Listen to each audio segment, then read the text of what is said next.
guys, welcome back to the Unfiltered Gamer Kickstarter card game review. Today's game is a blast from the past. Yes, it is called Battle for the Universe. Now this is the second edition, basically a remastered and remade version of the original Battle for the Universe, in which you're going to be playing as comic book heroes or villains, depending which side you pick. It is for 2 players, and it is for about 45 minutes to play, as well as about ages 13 and up to play the game. In the game, like I said, you'll be playing as either the villain or the hero deck, and you're going to have different win conditions for each deck, as well as the primary condition to destroy the other person's hero.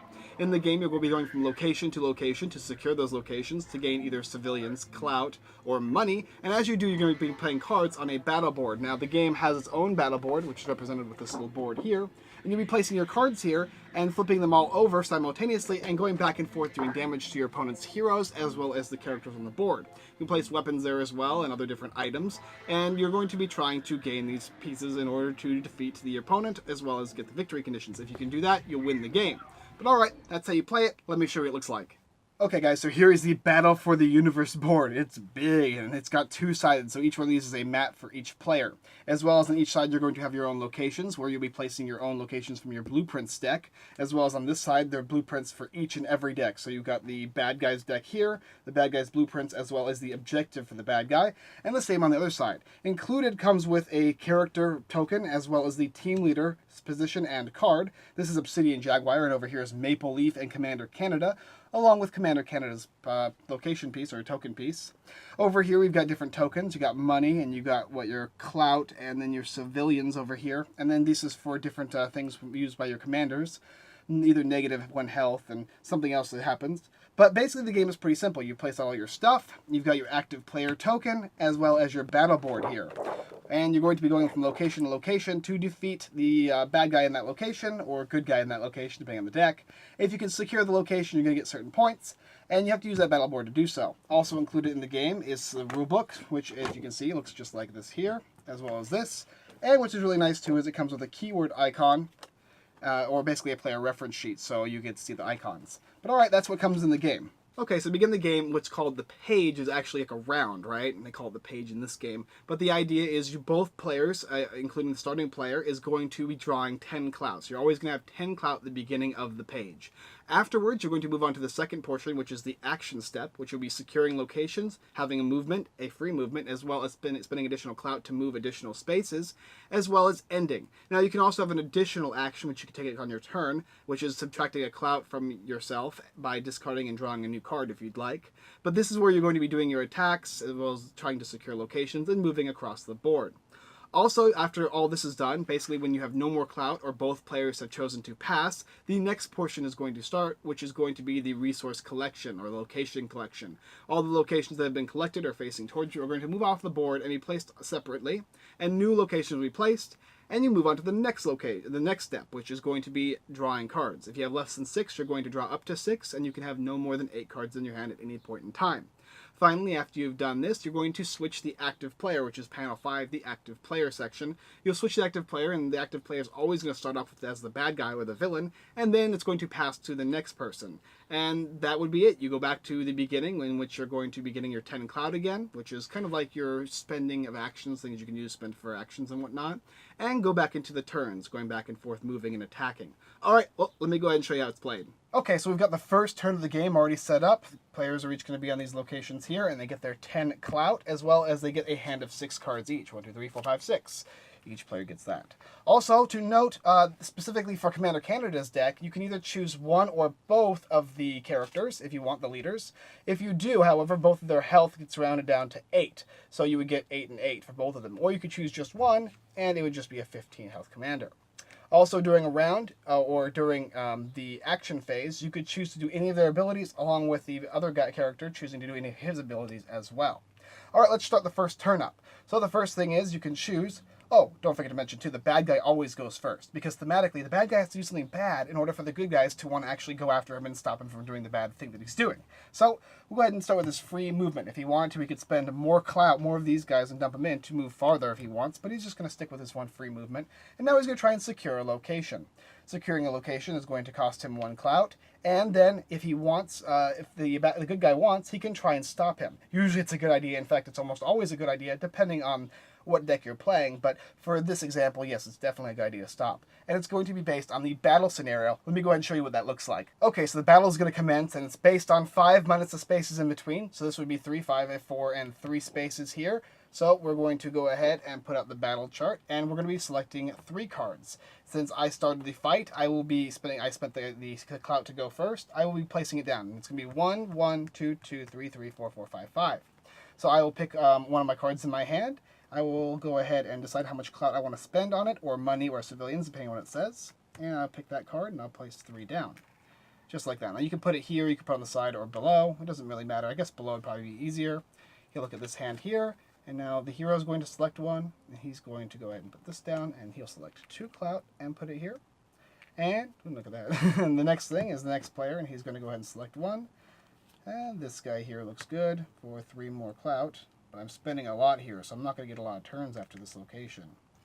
And the next player, he's going to go ahead and select. Now, you don't have to select all 3 cards if you don't want. You have options as to how many you want to select. But I think we will go with this one right here for 3. 1, 2, and 3. And is there any more cards I want to play? I don't. How about this person? Any cards he wants to play? Nope. That'll be it for him too. Okay. You could play obviously up to 3 though. Alright, so now we're going to go ahead and flip.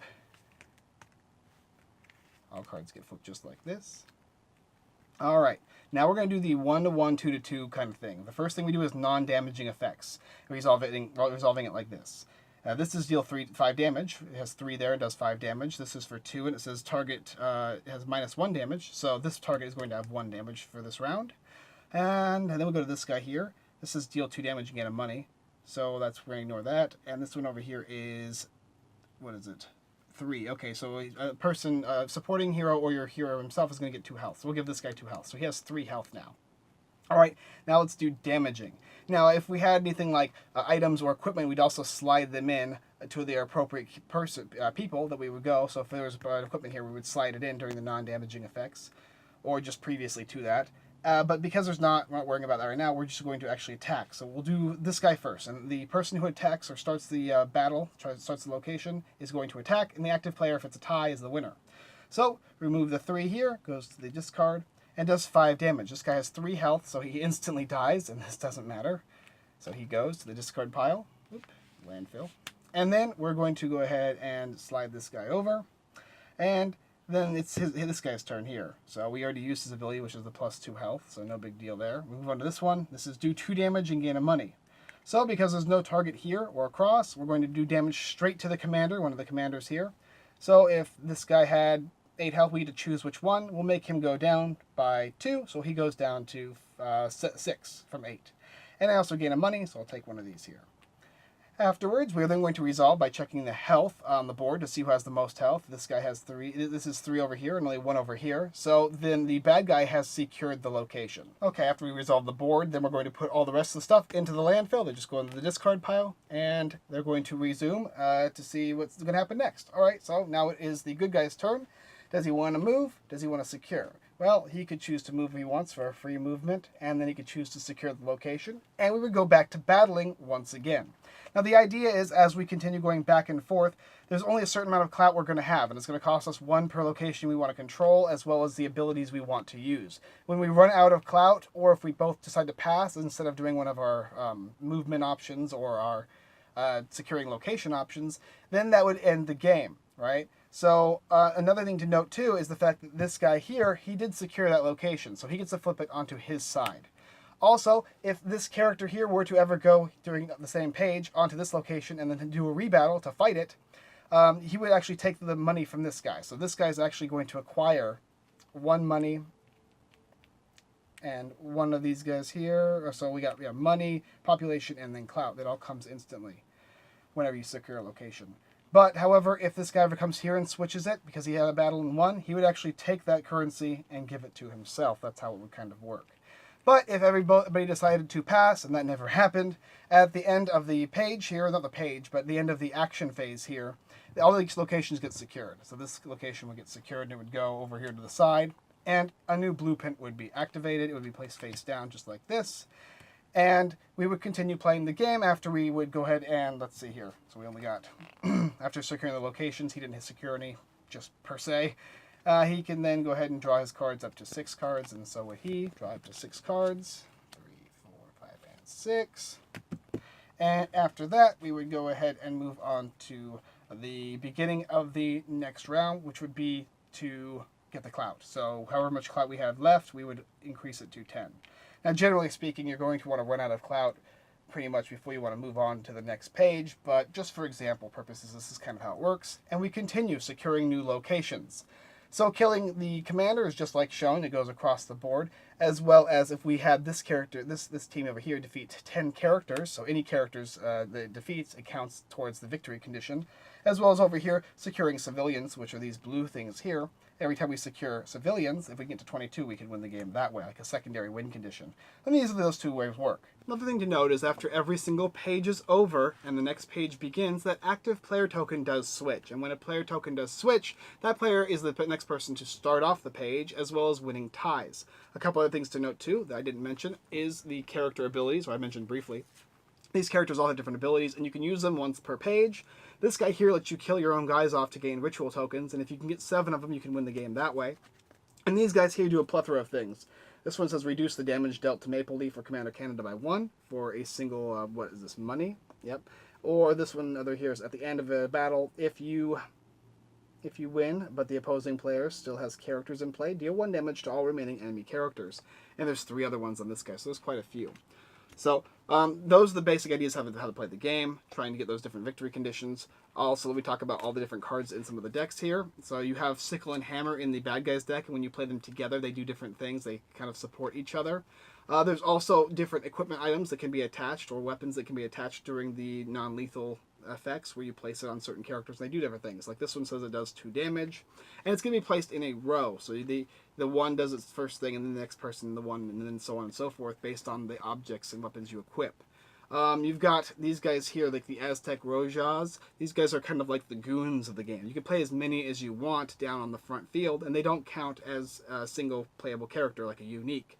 Or some of these ones actually do. Like Redcoat here, you could only have 1 down. If you have another one down, there's a thing that comes into action that is called the Rule of 1, which means that the second one you play juices this one by 1. And juicing actually is basically giving all numerical values on the card an additional +1. So it's kind of interesting and a nice little unique mechanic as well.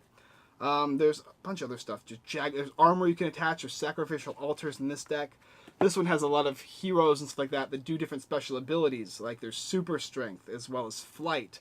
What else is there? There's a whole plethora of different unique keywords here. Okay, let's see. Martial Artist. The character may attach 2 weapons as opposed to just 1. Increasing the damage dealt by this character by 1 is super strength. Gadgetry. This target item attached to the character is juiced by 1, giving all of its stats +1. Mastery. When you may activate a second ability on this character. Ooh, that's really good. Now, every time you use one of these abilities, these also cost 1 clout to use. So you say, I want to activate Mastery, and thusly I can use both of these abilities when I spend both of the clout or clout and money, depending on the different types of currency you have to spend to do so. And you go back and forth. And that's the basic idea of the game. I kind of talked about the entire way you're playing as back and forth. And it's a very interesting concept with the different clout you're going to be spending, as well as money and stuff, and what you want to save as far as currency. Alright, well, let me go ahead and tell you what I think about it. Alright, so Battle for the Universe Volume 2, or 2nd Edition, whatever you want to call it. It's cool. I like it. Like I said before, on the original stuff, I liked the artwork of the game, all the different cards. It's the same artwork, so it's just as good as I liked it before, so you can rewatch that if you want to see what I have to say about the artwork. But I like this battle board. This is the one unique thing about this game. It makes a bunch of changes. It's no longer on the board itself that's relevant. It's now this board here where you're playing the different character cards and weapons and gadgets and all these other different items and attaching it to your heroes, and they're throwing buses and throwing different things, and there's just a bunch of cool stuff you can do. And the battle mechanics work really well because you're just attacking down the line. And it's basically like a trample mechanic. So 1, 1, 2, 2, 3, 3. That's how it works. And they go down the line. And if there's ever not a character in that area, it goes straight and hits your leader. Your leader dies, you win, or your leader dies, you lose the game. If you kill the enemy leader, you win the game. Also, I like the fact that you have secondary win conditions, especially the bad guy has 2 secondary win conditions. This one here is the Sacrificial Dagger. It says you can either give the opposing team leader a -1 health shard, which stays on there forever, Or if you wanted to, you could play a sacrificial dagger or sacrificial altar and defeat a generic goon you control, and if you do, you can gain a ritual token. And at the very top here it says if he has 7 ritual tokens at any time, he wins. And that's what we were talking about before with these little purple tokens, which are the ritual tokens. Also to mention too that there's artwork that's missing on all of these cards as far as the different locations, so they're going to be printed on there soon. But the ones that are there are really cool, and the fact that some of these cards actually don't just give you different resources after you've claimed them. So you flip them over and claim them, right? And after you've claimed them, you leave them on the board, and you could lose the resources if somebody takes it from you. But when the resource allocation or the location allocation phase goes and it gets put onto the side, this is when these interesting things like the team bases enact. And you can use a team base ability as opposed to a character ability during the page. And when you do that, you actually slide it back into your blueprints deck, and you put it on the bottom or whatever. So a unique little extra aspect. Also, it's kind of cool because you can determine, do you want to attack and, get all the locations, or is that not your thing? Are you more interested in going for the civilians? And you can choose to just lose all the battles and still win the game. So you have that different plethora of unique things you can do throughout the game to entice your specific winning condition, right? And you actually could win the game without having to defeat locations or secure locations. Whereas, in fact, there might be new objectives, and what I hear is there's different objectives for different decks. And the decks I have are obviously just the two, the Obsidian Jaguar and the Commander Canada deck, but there's more different decks and different objectives that can pertain to securing locations as opposed to defeating different characters on the boards here, as well as getting the civilians. So that's kind of unique. I like that aspect. As well as the function of, it's a 40 card deck, but you can kind of build your own deck. So it has that little deck building function that's involved in the game. I obviously don't have that, so I'm not going to talk too much about it. What I can say is the rules are still in process, so things might be changing throughout the campaign. It might not be exactly as I displayed it today, but as it stands, I really, really enjoy this game. It's definitely a plus for me as far as the original game goes. I like this game much, much better. The original game, my friend actually liked it, John. He was a big supporter of the game, and he really enjoys the artwork in superhero games. And for me, this one is just top-notch better. And if you're interested in supporting the first one, this is one you definitely should support now. And if you weren't interested in the first one, maybe you should check it out now because it's definitely different. Alright guys, thanks for watching another Unfiltered Gamer Kickstarter card game review. If you like this review, go ahead and check out the rest of our content here on YouTube. Like, subscribe, and comment. It all helps. Also, check out Battle for the Universe, the second edition. It's much better than the first one, in my opinion, as well as having all the goodies and stuff I liked about it before. Also, go ahead and check out our website, unfilteredgamer.com. We got blog posts, Kickstarter lists, and giveaways, and more. But if you want, you can check out our Kickstarter list, and it goes all the way down from the last month or so, and you can see all the new games on there. It's easier to search that way, so definitely check it out.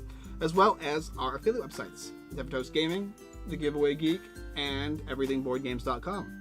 Alright, that's it for this video, guys, and we look forward to seeing you next time.